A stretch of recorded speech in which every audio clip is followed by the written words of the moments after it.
నమస్తే, welcome to V news Telangana.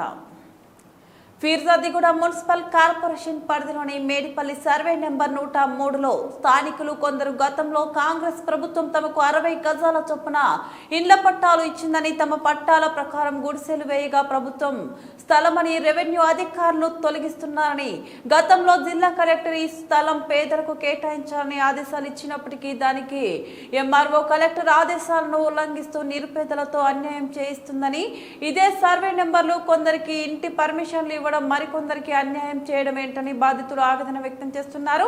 తమకు న్యాయం జరిగే వరకు పోరాడతామని అంటున్నారు. 35 సంవత్సరాల నుంచి వేసుకుంటూనే ఉన్నాం, పీక్తూనే ఉండ్రు. మరి మా పరిస్థితి ఏంది సార్? ఇప్పుడు ఎవరన్నా చచ్చిపోతే మా ఇంట్లో తీరు ఆడ రోడ్డు మీద వేసుకోరు, లేకపోతే నడు ఆడ బొందలగడ్డల ఏడుగుండ్రి ఆడనే బొంద పెట్టండి. ఇట్లా మాట్లాడుతున్నారు సార్, ఇట్లా మాట్లాడుతున్నారు సార్. మరి కిరాయి వెనక ముందు అవుతుంది, మరి లేని పరిస్థితి. కూలినాలు చేసే బతుకు మాది. అది ఉంటేనే ఆధారం, లేకపోతే ఆధారం లేదు. మరి కొంచెం వెనక ముందు అయితే సామాన్లుది బయట, లేకపోతే వేరేది చూసుకున్నాడు. ఇట్లా అంటే మా పరిస్థితి ఎక్కడ పోవాలా సార్? ఇంకా పట్టాలు ఉండి ఎందుకు సార్ మాకు?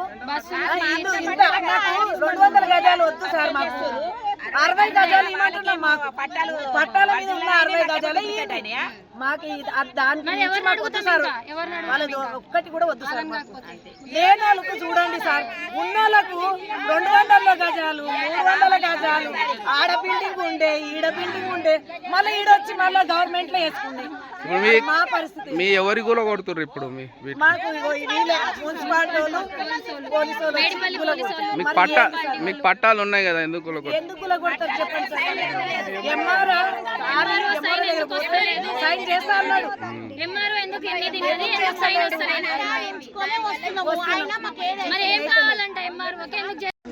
మాకు పుట్టినప్పటి నుంచి ఇన్నే ఉన్నాము, గవర్నమెంట్ నుంచి ఏది రాలేదు. ఏంది ఇక్కడ గుడిసెలు వేసుకున్నాం, ఇల్లు స్థలం ఏది లేదు. వెనక ముందు గుడిసెలు వేసుకున్నాం, ఇల్లీగల్ వేసుకున్న వాళ్ళవి ఉన్నాయి.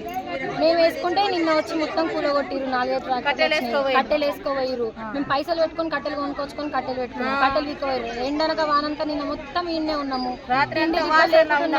పిల్లల్ని పట్టుకొని ఉన్నాం, తిండి తిప్పలు లేకుండా. మాకు మరి ఏం న్యాయం చేస్తారు? పట్టాలు ఉన్నాయి, మేము ఏం హక్కు లేకుండా అడగలేము. మాకైతే హక్కు ఉంది కదా, పట్టాలు కూడా ఉన్నాయి, పట్టాల పేపర్లు ఉన్నాయి, అన్నీ చూపిస్తాం. మాకు ఎందుకు ఇయ్యరు? వాళ్ళకి ఎందుకు ఇస్తారు? వేరే వాళ్ళకి అంటే లంచాలు మేము ఇస్తారా? మాకెందుకు ఇయ్యరు? ఆడ 200 గజాలు, మేము జస్ట్ 60 గజాలు అడుగుతాం. 200 గజాలు కట్టుకున్నాడు, మేము బేస్మెంట్ వేస్తే బేస్మెంట్ కూడా కొట్టిరు. మాకెందుకు ఇయ్యరు? ఇదే న్యాయం? వాళ్ళకు న్యాయం అంటే మేము ఇయ్యలేము, వాళ్ళు ఇయ్యగలరనా? ఎందుకు ఇట్లా? మీకు గవర్నమెంట్ పట్టాలు ఇచ్చిందా? పట్టాలు ఇచ్చింది, పట్టాలు ఉన్నాయి, పేపర్లు ఉన్నాయి, అన్ని చూపిస్తాము. అందరు కలెక్టర్ దాకా పోయింది, అందరు సైన్ చేసి, మరి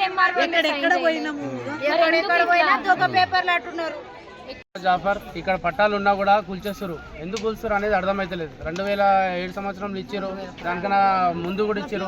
పాత పట్టాలు ఉన్న దాదాపు 20 ఏళ్ళ నుంచి 30 ఏళ్ళ నుంచి ఉన్న వాళ్ళు ఉన్నారు ఇక్కడ. ఊరు మనుషులకు లేదు, ఊరు బయట నుంచి వచ్చిన వాళ్ళు కూడా పట్టాలు ఉన్నాయి. మాకు ఎందుకు పట్టాలు ఉన్నా కూడా ఎందుకు ఓటేస్తారు అనేది అర్థమైతలేదు. మాకు న్యాయం కావాలి. ఏదైనా మాకు న్యాయం కోసం అందరూ కొట్లాడుతున్నాం. అడగడానికి పోతే మా పట్ట డూప్లికేట్ పట్ట అది ఇది అని చెప్తున్నారు. వీళ్ళకి అవగాహన లేక కట్టుకోలే, ఆర్థిక పరిస్థితి డబ్బులు లేక కట్టుకునే వల్ల ఇప్పుడు కట్టుకుందామంటే వీళ్ళకి డూప్లికేట్ పట్ట అని చెప్తున్నారు. కట్టుకుంటే కులగొట్టేస్తారు. మరి వీళ్ళు ఎక్కడ పోవాలి, ఏం చేయాలి అనేది అర్థమైతలేదు.